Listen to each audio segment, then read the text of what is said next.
Grace and peace, everyone. My name is Dr. Laquetta Solomon. I am a Christian therapist, and it is an honor and a privilege to be with you during Camp Meeting 2020.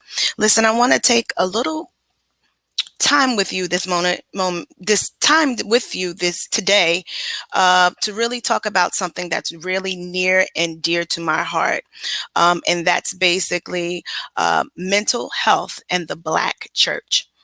This is so timely because this is Minority Mental Health Month. And during the month of July, what we do as mental health clinicians is basically raise awareness amongst minorities as it relates to mental health. And so when we talk about mental health, I'm quite sure there are a plethora of things that come to your mind as it relates to mental health. Oftentimes, when we hear the word mental health, we have some terminology that's associated with it that stigmatizes people, such as psycho. Um, I'm quite sure they don't go to the top floor. What else do we have? Crazy, bipolar, etc. And I'm quite sure you have your own as well that you've heard. But today, I want to be able to destigmatize mental health. And what that means is basically we want to have a thorough understanding of mental health and why it is important for our church, the Black church, in its entirety to, address this subject. So let's get right into it. I guess a little bit about me. I have a doctorate in social work. I have a master's in social work. I have a master's in Christian ministries. God has allowed me and blessed me to go up the secular mountain to be able to do what I'm doing today. This is my specialty. I also have a private practice on Long Island, New York. That is enough about me. Let's get into the meat of why we're here. So when we talk about mental health, basically mental health, it actually includes our emotions, our psychological and social well-being. And so when we talk about mental health, we're talking about the soulish realm. When we think about our beings, there's three beings. We have our spiritual being, we have our soul well-being, and we have our physical being. With our physical being, that's actually our package, how we look, right? And then we have our spiritual being, and that's where we communicate with God. That's where our God is communicating with us. And then we have our soulful being, and that's where it comprises of the mind, will, and emotions.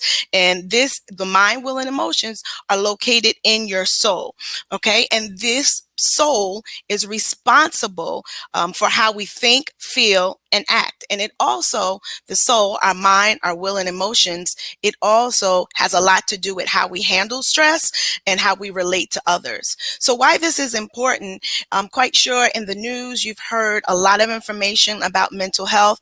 We're in a pandemic, and the uncertainty of the pandemic really has impacted the way we see things and how we feel about things. And I need to highlight to you that just as our physical health is important, our mental health is important. If you don't understand it, let me break it down to you like this. They work interdependently. Yes, they work together. So for instance, if you have poor physical health, it's going to increase the risk of having mental health problems, the risk of you being depressed, the risk of you being anxious, and all of the above.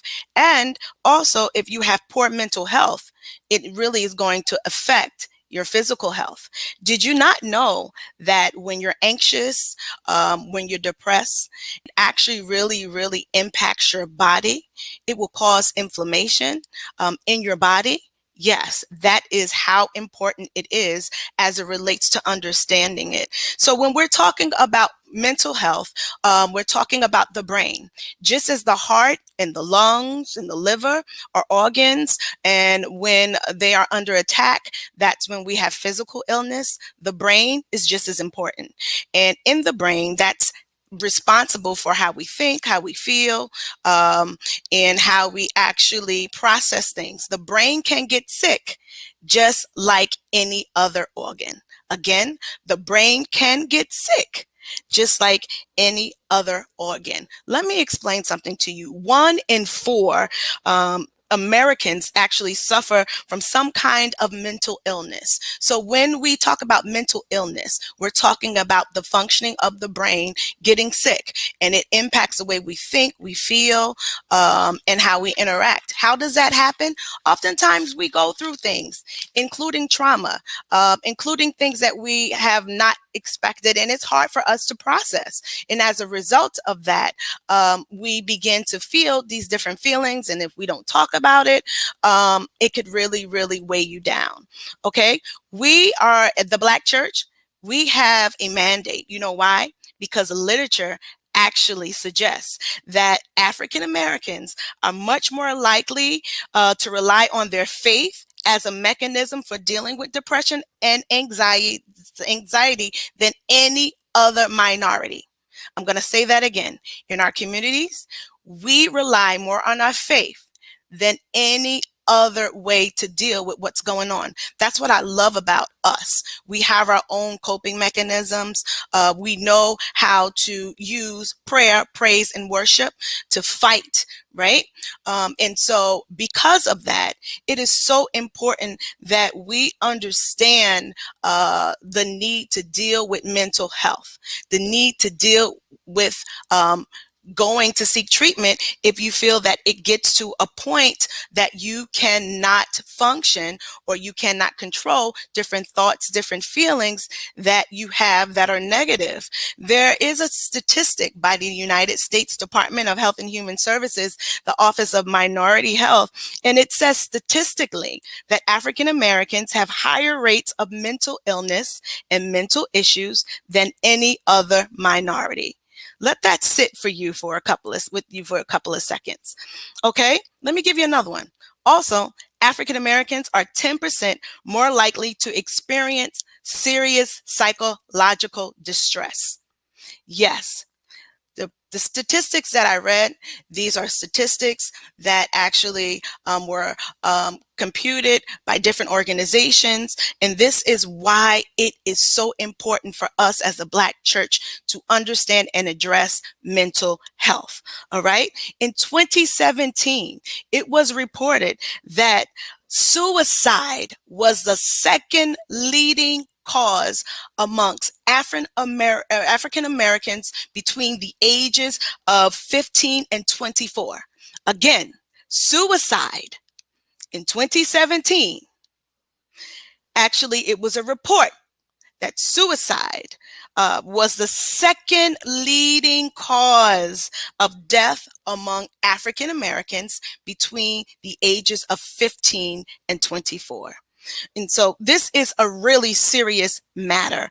And we have to understand that there's things that we can do as a Black church, as a lay leader, as a leader, as a congregant, to bring awareness to mental health, so people in our community would be more apt to actually seeking services. You know, so we have a responsibility to do a couple of things. And the first thing is we want to highlight the need to teach our church, the church community, that mental illness is a real disease. Yes, mental illness is a real disease. It's not in your head. It is a medical condition that you will get diagnosed, just like you may be diagnosed for hypertension. You would be diagnosed with depression, anxiety. It is not a fake disease. It is not something that some people can just get over. It's something that is embedded in a medical condition, and it actually is a disorder, a disruption in the order of your daily living, and it's impacting one significant part of your body, and that is the brain. And we need our brain. We need our brain to think, feel. We need our brain to be able to compute all the emotions that we have, you know? And so I also need to help you understand that mental wellness is also just as important as spiritual wellness. So we have mental wellness, we have physical wellness, and we have spiritual wellness. So can you imagine if one of those areas is disordered? It's going to impact every other area of life. So if our mental wellness is tremendously impacted, it's going to impact my ability to relate to God, and it's going to impact my ability to have the motivation to get out of the rut that I'm in. That's what I mean by the interconnection. And so we as the church community, we have to begin to teach that mental health issues, they are medical conditions. Depression, anxiety, mood disorders, thought disorders, personality disorders. And that's a whole nother seminar, but I want to give you some logistics as it relates to why we need to address it in the Black church. Okay. Now, when we talk about a stigma really is a mark of disgrace.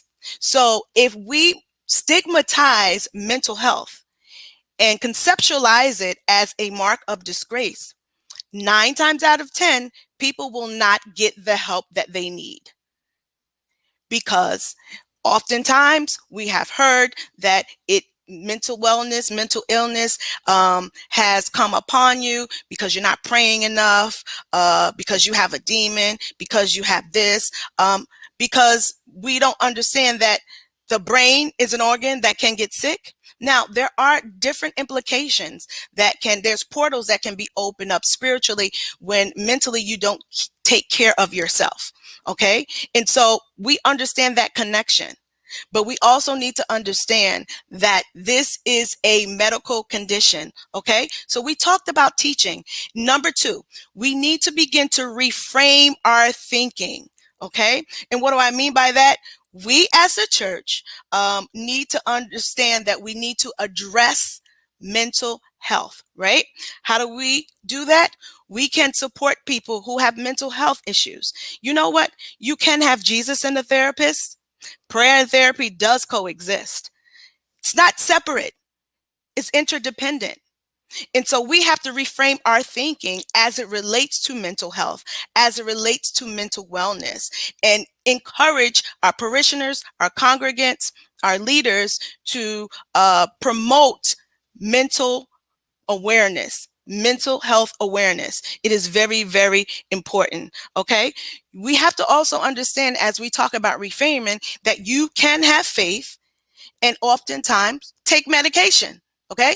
Because there may be some times that medication is warranted, just like you would take medication for hypertension, just like you would take medication for heart disease. If your brain is malfunctioning and there's different biochemicals that are not performing adequately, medication may be needed. Okay. And what do I mean by that is oftentimes there are people who are in a rut, suicidal, homicidal, depressed, and a lot of the time there's different hormones in our body, and there may be deficits in the hormones, and you would go and talk to a specialist such as a psychiatrist who is skilled in that area, and they have a conversation with you about that. And so oftentimes that is something that is an option if needed. So once again, you can have Jesus and a therapist.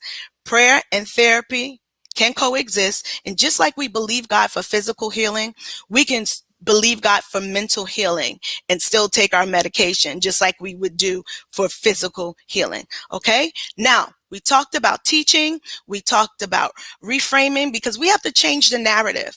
If we really want to have an impact in our community, we have to change the narrative as it relates to how we visualize and how we perceive mental health. And that's the only way to change the narrative, is to begin to understand it, begin to be educated in it. And then after you're educated in mental health, then we can reframe the thinking of others who may be suffering. Remember earlier in the conversation, I implied that there are 1 in 4 Americans that are suffering with mental health issues. So if we think about our churches and we count 1, 2, 3, 4, 1, 2, 3, 4, 1, 2, 3, 2, 3, 4. I mean, we're not immune. We're American and we're not immune. And we love Jesus. And some of us are still suffering with mental health issues. So if you can conceptualize being in a church with 50 people and we talk about 1 in 4, That's a significant amount of people that may be suffering in silence because of the stigma, because of the mark of disgrace that exists as it relates to mental health. They are untreated. And this is a problem. And this is why we're talking about it today. Because if the church is seen as a source of a support, we have the tools, we have prayer, praise, and worship. We can help them with the strategy of overcoming. We can use our tools, our strategies to help people overcome. We already know, and I've told you earlier, that in our community, the Black church is it. We are seen as the Mecca for everything going on. The leaders in the Black church, we are pushed and pulled on enough to be able to solve everyone's problem. Well, sometimes there's going to be some things that may supersede you. That doesn't mean anything negatively, but that's why we have people that have different specialties to help. Amen. Okay, so we talked about education. We talked about reframing. The third one is training. Let me say that again, training. Leaders and lay leaders, we all should be trained to recognize the signs and symptoms of mental health. Signs are what you see visually. Symptoms is what a person may feel. And oftentimes we have our spiritual discernment, and our spiritual discernment can adequately pick up on the signs and symptoms. Signs of someone in mental distress, excessive crying, nervousness, those are things we see. Symptoms is actually what they actually tell you or discuss with you as how they're feeling. And so we need to be educated on mental health. I am a national trainer for mental health first aid, and that is basically a certification that you can get.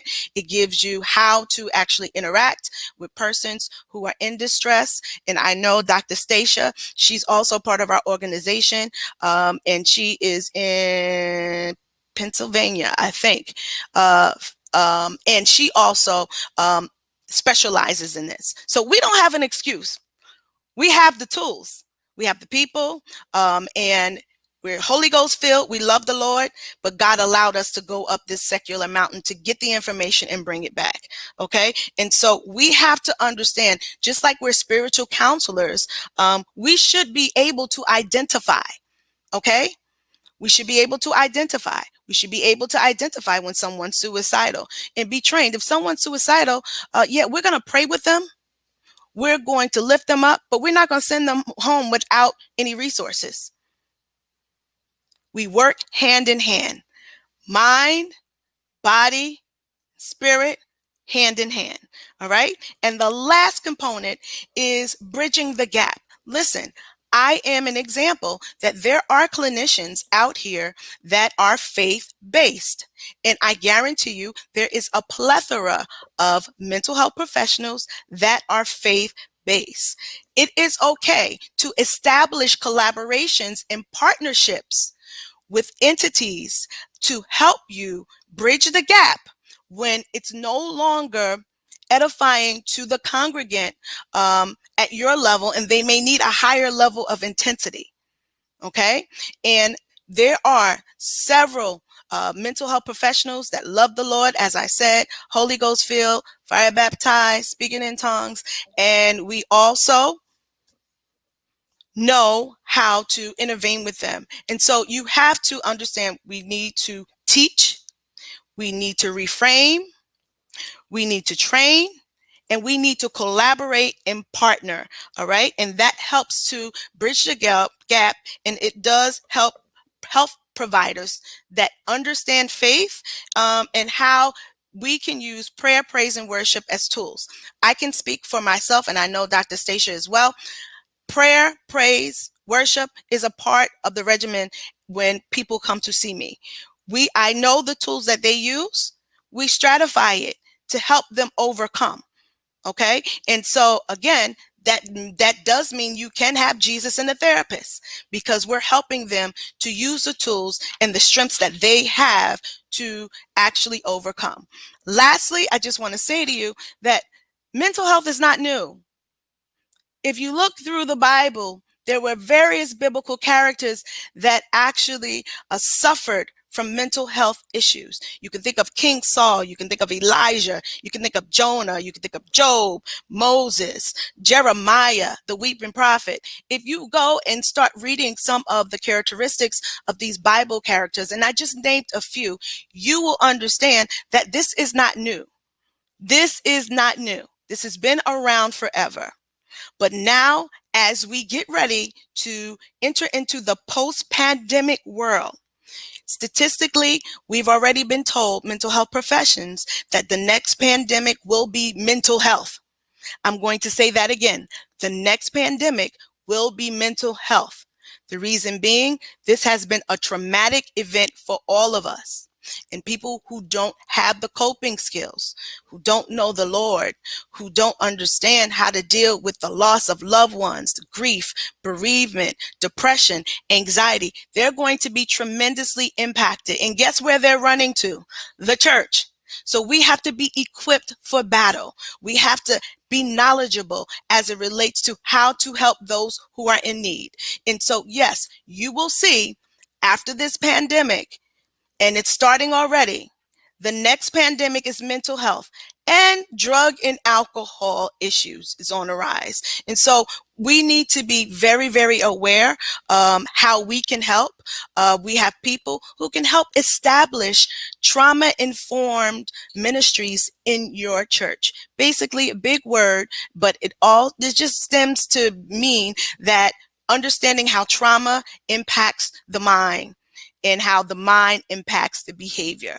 And so this is something that I would encourage all leaders or lay leaders. You need to have a specialized ministry in your churches that would be able to help people who are in this situation. Also, I know my pastor, Bishop Desnett Sims, she preaches about mental health issues, mental illness, encouraging people to get the help that they need. We need to begin to understand that it is okay to encourage people to get the help because they're suffering silently in church. And we cannot reach the potential in God when we have other areas in our life that are deficient. What happens, we'll have a topsy-turvy type of situation, and it's not stable. So we need to be in a position where we're spiritually healthy, mentally healthy, and physically healthy. So if you need more information as it relates to this and starting ministries and want to just talk, feel free to contact me. I am on Facebook. I'm under Laquetta Solomon. At this point, I'm being told I can take 5 questions. And so apparently there's a plethora of questions. I am going to try my best to answer them. I'm ready. I can take 5 questions. All right. She's going to put them up on the screen.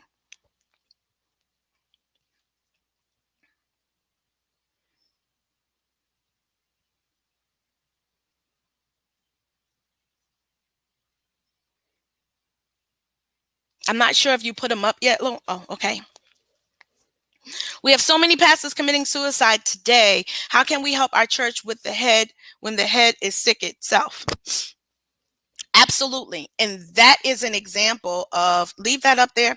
That is an example of how mind, which is our soulish realm, our soul being, our spiritual being, and our physical being, interact interdependently. And to answer your question, how can we help our church? Again, as I talked about, to be educated in regards to mental health. If you're suffering from depression, that doesn't mean you're not saved and Holy Ghost filled and fire baptized. You could be saved, Holy Ghost filled, fire baptized, and have a heart disease. It's no different. We have to remove the mark of disgrace so people will be free in their mind, body, and spirit to get the help that they need. I'm ready for the next one. Thank you, Roscoe Williams.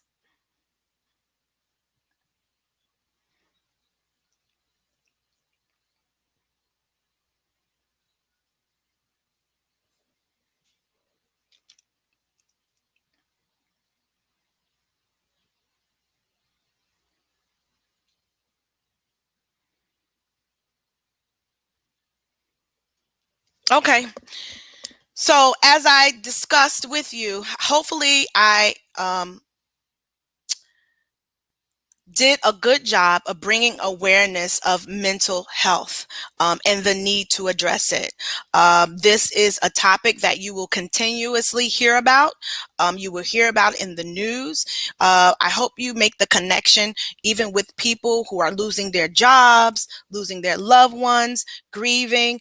It causes a heaviness, and it causes people to really not know how to handle things.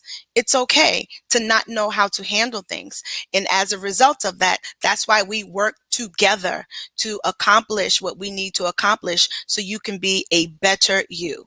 And it's very important to be the best you can be. Again, we as the church, we're going to be given the mandate to help those who don't know the Lord. So we have to be in a position where we are mentally fit, spiritually fit, and physically fit. So this is the time to get yourselves together. In order to heal, you have to deal. In order to heal, you have to deal. No more repressing things. No more denying things. It's time to begin to hit these issues that have hindered your growth spiritually, because it will, emotionally, begin to deal with these issues so we could get ready to grasp and grapple what lies ahead. What can we do as a church to help people who have lost and are grieving? This is a very important subject. Grief is very, very difficult for people. Death and dying is difficult. I want to give you a couple of suggestions as it relates to that. Now, just because you're in bereavement, which is the period of time that you've lost someone, you may feel despair, you may feel sadness, anger, denial. That's part of the cycle. That does not necessarily mean you're depressed. You're going through the normal emotional cycle of losing a loved one. I have lost about 4 loved ones within the last couple of months, and it's just only the grace of God that I'm keeping myself together. And so in order to be there, is the first thing, you have to be present. It's very important to be present with people who have lost loved ones. Oftentimes we're trying to figure out what to say. Sometimes it's not about you saying anything, but just being and being comfortable with the silence. And when they're ready to talk and when they're ready to listen, you give that listening ear, and that is so important to understand where they are. You meet them where they are, not where you want them to be. The worst thing you can say to somebody is to be strong. They're not strong. Give them a moment so they could feel the way they feel. And after they've had their moment of grief, despair, then we help catapult them or empower them to begin to heal. And so it is very important. And let me tell you, people always come to the church as it relates to the loss of a loved one, because they know that we're compassionate, we're empathic, we're prayerful. This is something that we do. We can uplift. And so there's a balance that we have to have. And we have to also understand that sometimes it's not about what you're saying, it's just being. And so that was a Overseer Brian Knight. I was told the suicide is more about being fearful to live rather than dying. They fear dying. Is just the fear of living is greater. Can you explain? I'm going to read that again. I was told the suicide is more about fearful to live rather than dying. Their fear dying is just the fear of living is greater. I don't know if I agree with that. People commit suicide for, we don't even say commit suicide. They're saying that that's not appropriate. We say people have suicide for a plethora of reasons. But I can say, dealing with people who have been suicidal, it's an enormous amount of despair. Despair, feeling as if you're at the end of your rope, feeling that there's no way out. So it's not just fear, it's despair. it's hopelessness, it's helplessness. And so if you're feeling hopeless and helpless, I guess you would be fearful of living. But it's more about feeling hopeless, helpless, despair, not having, not seeing a light at the end of the tunnel, and that causes people to feel very, very depressed. Also, you could have major depression with suicidal tendencies, and it's not about fear. It's about basically something's going wrong in some of the chemicals in your mind. And as a result of it, it could make you feel depressed. It can make you feel suicidal. Different situations can make you feel depressed and suicidal. So I think it's a combination, and not necessarily about being fearful to live rather than dying. And I have not been at the moment to say this is it, but I can imagine that is an agonizing feeling. Being able to talk to someone who's been tremendously suicidal. At that point, they feel that I don't have any other option. So it's more of the hopelessness and helplessness that gets them to that point, in addition to the fear. I think that was 3 questions. That is a good subject. Sister Dorothy Foxworth, how do you deal with a child after losing a loved one? I'm thinking that child has lost a parent. If I'm mistaken, please let me know. Dealing with children and mental health is totally different. Because remember, children, they don't have the capacity that we have as adults have. Developmentally, they're not where they need to be. And so they don't have the capacity, nor do they have the tools. So dealing with something as significant as death of a loved one and any other type of trauma, it impacts a child differently. And so helping them to understand, number one, that their feelings are normal. Their feelings of hurt, their feelings of anger are normal. Having them feel comfortable with expressing their feelings verbally. Oftentimes with children, you know that what's going on with them is beginning to impact is because they acted out. That's the only way they know how to get our attention. They begin to act it out in their behavior. Their behavior could be negative. Their behavior could be violent. But that helps us to understand that they're not doing so well.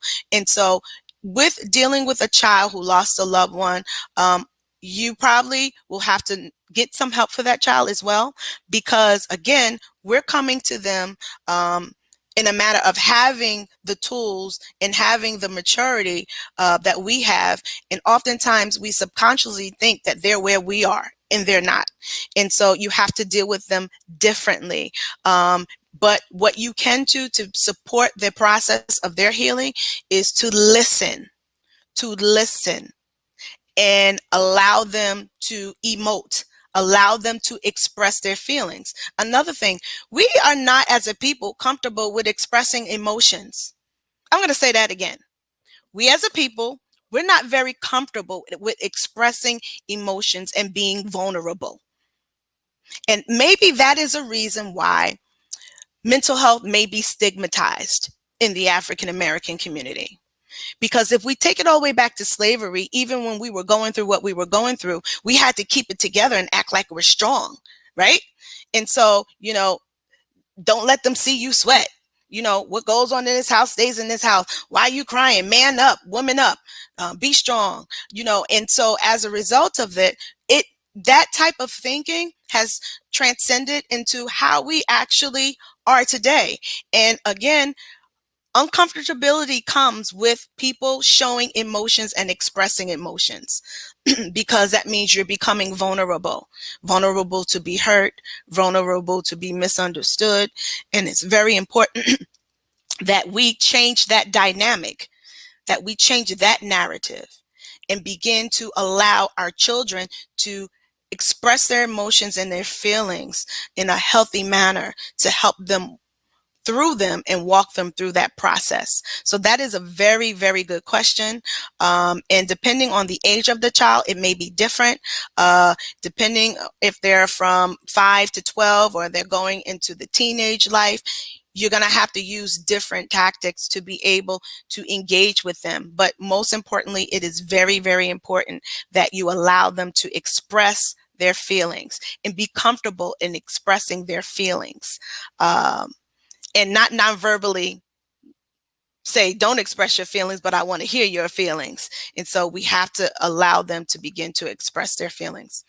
And they're going to have a lot of things going on with them as it relates to COVID, dealing with the pandemic, dealing with the disconnectedness from their social lives, social skills, and all of the above. And so we have to really pay very close attention to our children and be able to meet their needs.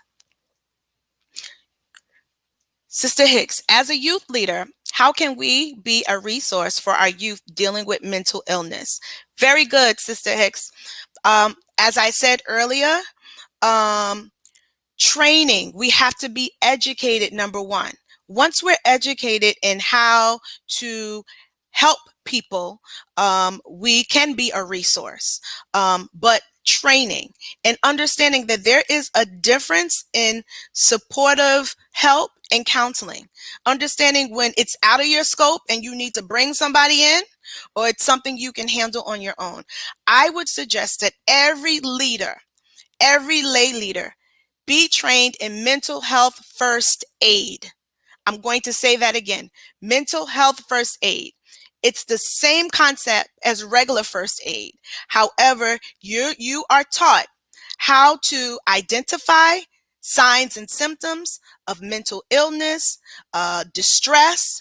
In addition to that, it gives you different strategies to use with persons who are suicidal, who are having a panic attack, who are suffering from drug addiction. And so it's important to be educated so we know what is appropriate as it relates to helping others. It is so important. And I implore everyone, you don't have to have a degree in order to have this certification. It's a community certification, and sitting in on it, you actually will be able to be taken through various scenarios that will help to equip you. And so please be educated. And that's how we can be a resource in understanding if that youth begins to speak to you about suicidality, that's not something we can sweep under the rug. God forbid they go home and actually act on their impulses. And so we need to also be aware of how to handle that. When someone is expressing something of that magnitude, it's important that you have the tools to be able to help them. I loved your question, Sister Brianna, and it was so very much needed. And so that's how we can be a resource. And those who are already dealing with mental illness and they're diagnosed, you can't diagnose them, but if they have a not you, Sister Brianna, but I'm saying overall, I'm speaking to everyone. It's important to understand that we don't treat them like they're different. Would we treat a person who has heart disease like they're different? Would we treat a person who has cancer like they're different, or asthma? We don't treat them any differently. So that is a very, very, very good question. And it's very important that we are mindful of these different things that come up. All right. Where is the best place to find a faith-based therapist? All right, Sister Candace, I don't know where you are located, but the best place to find one would be on Psychology Today. Psychology Today.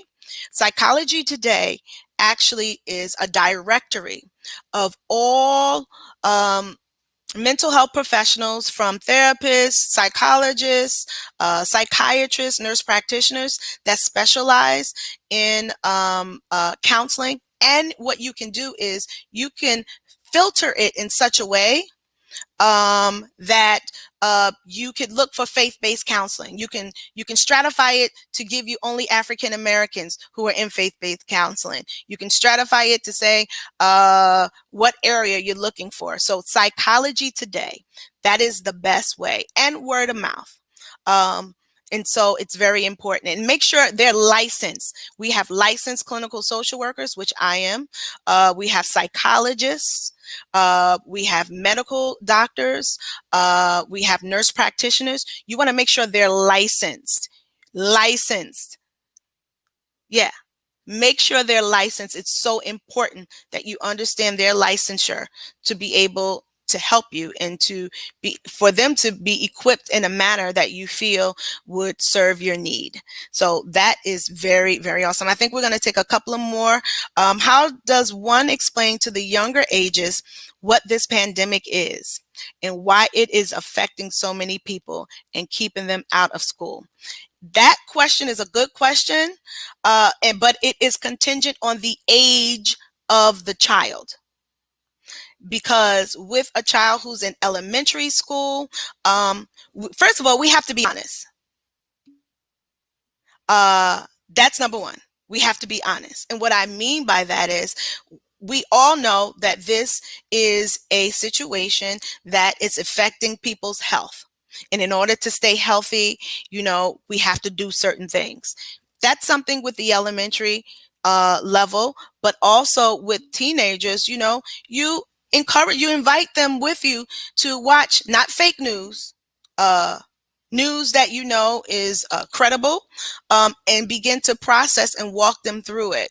And so we cannot sugarcoat it. We cannot act as if it doesn't exist. We have to be real with them and be able to speak to them on the level that they would understand, that is necessary for them to begin to cope and process. Very, very good question. What words should we as pastors or preachers stop using regarding mental health? And this Facebook user, I don't even have a name to. Oh, Lord, I'm going to get in trouble, but I'm going to tell you. Okay, you have to stop saying it's a spirit. It can attack your spirit, but it is a medical condition. Yeah. It's a medical condition. Now, what I mean is we can open up portals, right? When we haven't dealt with things in our soul, in our emotions, it can impact our spirit and begin to dominate us. But it is a medical condition.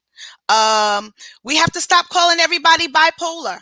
Like having non-sensitive language, and not just pastors or preachers, everyone, as it relates to saying everybody is not bipolar, and then that's a serious medical condition that impacts moods. Being very sensitive as it relates to calling people crazy, or anything that actually marks them and their situation disgracefully. And so we have to be very, very careful. And I thank you, whoever actually said that, because we all should be cognizant of what we say and as it relates to mental illness. Because you can have someone who is really suffering from depression, and they've been suffering for years, and we say that it's a spirit. They're going to feel like they'll never, ever get rid of the spirit. It can attack you spiritually, but it is a medical condition. Listen, I really enjoyed myself. Too bad we couldn't have this conversation face to face, but God is good and technology is great. This has been a pleasure and an honor to be a part of this camp meeting. Once again, if you need me or need information, you could call my office at 631-800-1975. I am on Facebook. And I'm quite sure if you need any other information, the administration would be able to help you find me. God bless you. Let's be healthy. Let's be well. And the Cash App is on the screen. Come on and let's sow. We gave you really good information that's going to help you go to the next level. All right. See you on the other side, post-pandemic, and let's equip ourselves, guard up ourselves, and get ready for the battle. See you on the other side. God bless.